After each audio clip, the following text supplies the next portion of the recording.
আসসালামু আলাইকুম। আজকে আপনাদেরকে শিখাবো কিভাবে ন্যারেশন করতে হয়।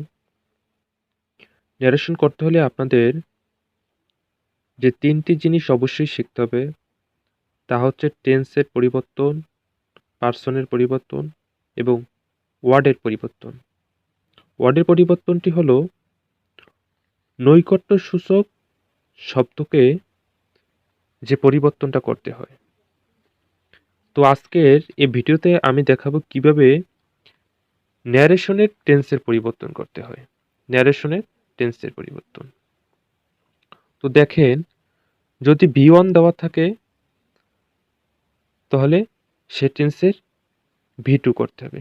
V1 বলতে এটা বোঝায় যেমন ডু এর V1 ফর্ম আছে, এটা যদি V2 করি তাহলে ডিড হবে।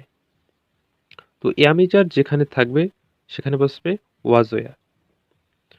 অর্থাৎ আপনি যদি টেন্স নাও পারেন সেক্ষেত্রেও ন্যারেশনের টেন্সের পরিবর্তনগুলো করতে পারবেন।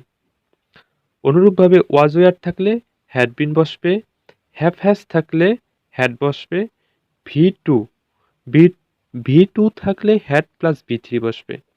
যেমন হতে পারে ডিড, একটা সেন্টেন্সের ভিতর যদি আমরা ডিড থাকে সেক্ষেত্রে আমরা ব্যবহার করতে পারি had plus done, had plus done.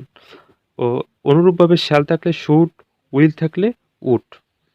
So আপনারা যারা টেন্স পারেন না তবে ন্যারেশনের টেন্স কিন্তু খুব ইজিভাবে সহজভাবে এই ভিডিওটা দেখে শিখতে পারবেন এবং প্রয়োজন অনুসারে আপনি এই ভিডিওটার একটা স্ক্রিনশটও রেখে দিতে পারেন। তো আজকের ভিডিওটা এ পর্যন্তই।